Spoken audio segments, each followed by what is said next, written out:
Israel's deliverance at the Red Sea, a reading from Exodus.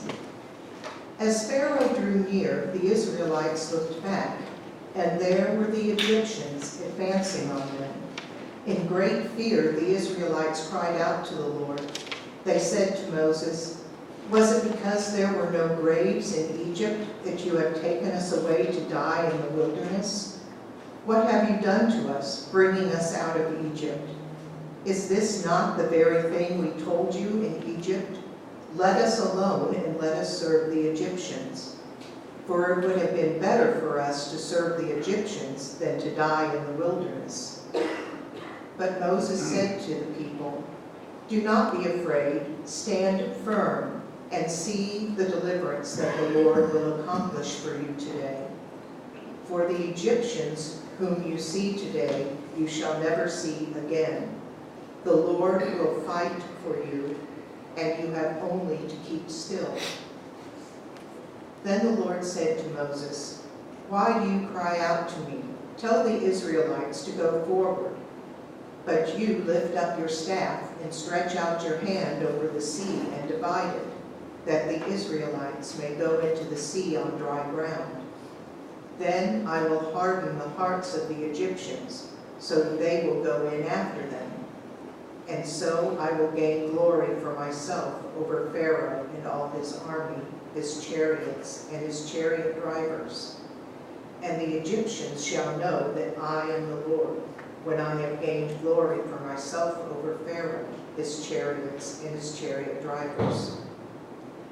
The angel of God, who was going before the Israelite army, moved and went behind them, and the pillar of cloud moved from in front of them and took its place behind them. It came between the army of Egypt and the army of Israel. And so the cloud was there with the darkness, and it lit up the night. One did not come near the other all night.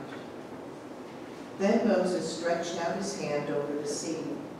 The Lord drove the sea back by a strong east wind all night, and turned the sea into dry land, and the waters were divided.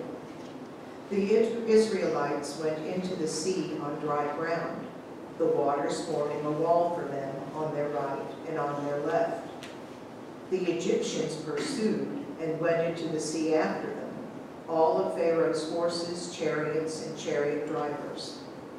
At the morning watch, the Lord, in the pillar of fire and cloud, looked down upon the Egyptian army and threw the Egyptian army into panic. He clogged their chariot wheels so that they turned with difficulty. The Egyptians said, "Let us flee from the Israelites, for the Lord is fighting for them against Egypt." Then the Lord said to Moses, "Stretch out your hand over the sea, so that the water may come back upon the Egyptians, upon their chariots and chariot drivers." So Moses stretched out his hand over the sea, and at dawn the sea returned to its normal depth. As the Egyptians fled before it, the Lord tossed the Egyptians into the sea. The waters returned and covered the chariots and the chariot drivers, the entire army of Pharaoh that had followed them into the sea. Not one of them remained. But the Israelites walked on dry ground through the sea, the waters forming a wall for them on their right and on their left. Thus the Lord saved Israel that day from the Egyptians, and Israel saw the Egyptians dead on the seashore. Israel saw the great work that the Lord did against the Egyptians. So the people feared the Lord and believed in the Lord and in his servant Moses. Then the prophet Miriam, Aaron's sister, took a tambourine in her hand, and all the women went out after her with tambourines and with dancing. And Miriam sang to them, "Sing to the Lord, for he has triumphed gloriously. Horse and rider he has thrown into the sea.